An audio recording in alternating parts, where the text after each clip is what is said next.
बिस्मिल्लाहिर्रहमानिर्रहीम अस्सलामुअलैकुम या अली हक हैदर। उम्मीद करना जी सारे भरा ठीक हो, अल्लाह ताला तुहानू सारिਆਂ ਨੂੰ ठीक रखे जी।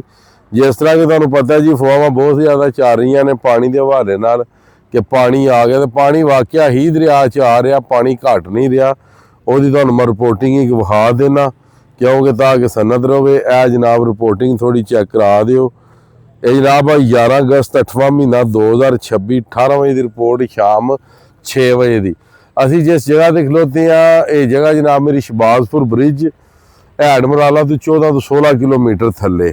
बाकी कुछ भरा आंदे ने तुसीं डेट नहीं दसदे, तुसीं वीडियो बहुत लम्मी कर दिओ। वीडियो लम्मी नहीं जनाब करदे। हैड मराला जनाब 50,000 तो उठ के दो दिनों के 24 घंटिया 90,974 ਦੇ ਟੁਰ गए, यानी कि 40,000 पानी 24 तो 30 घंटे कर लो कि वधिया। 76,196 का खराज खानकी, 59,423, 52,945 का खराज। उस तो बाद कादराबाद 64,153 तो 54,392 का खराज। अगे गल कर लो त्रिमू 43,976, 30,576 का खराज। अगे जनाब हैड पाइना 48,064 तो 34,814 का खराज। अच्छा जी, खतरा थोड़ा मंडरा रहा है रावी विच। कोट नैना के मकाम से पानी जनाब यकदम 48,000 हो गया। अगे कोट नैना के मकाम से पानी इन्ना नहीं सी होंदा, पानी 42,800 हो गया। ठीक है, मैं अगे 48 पे 42,800। जैसर के मुकाम पर पानी 6,353, सिफून के मुकाम पर पानी 9,426, शदरा के मुकाम पर पानी 9,240, बल्लोकी के मुकाम पर पानी 22,000, अखराज निल वे कोई ना। तो सदनाई के मुकाम पर पानी जनाब मेरी 15,963 तो 1,313 का अखराज। अगे अल्लाह लो गल कर लो तुसीं दरिया सतलज 360 तो खराज भी 360। गंडा सिंह का मुकाम 17,170, सुलेमान की 4,170 का खराज। हैड इस्लाम 2,330 तो खराज 0। दरियाई जेलम हैड रसूल 4,050 तो खराज 0।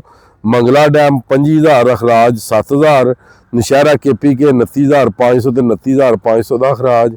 तरबेला डैम 2,35,200 का खराज। कालाबाग 2,85,644 का खराज। चश्मा बराज 2,33,125 का खराज। तोसा 2,11,867 का खराज। गुड्डू 2,62,408 का खराज। सखर बराज 1,68,100 का खराज।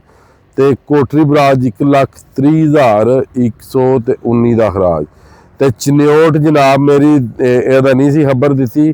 चन्योट जनाब 39,803 तो 39,803 का खराज। जिस तरह कि साढ़े को पुल जा रहा है शहबाजपुर, इंज ही जनाब मेरी चन्योट वाला पुल है।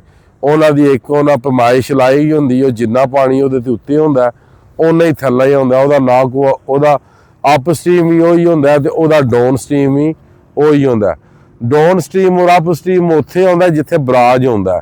जिस तरह कि हैड मराला बराज हो गया, हानकी बराज हो गया, कादराबाद हो गया, त्रिमू हो गया, उस तो बाद पाइनाद हो।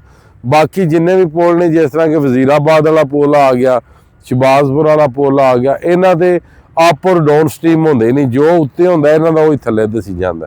मजीद जनाब उम्मीद करना तुहानू अज की वीडियो अज का व्लॉग पसंद आया होगा।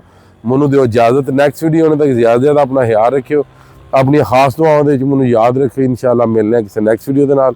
अल्लाह हाफिज़, फी मान अल्लाह जी।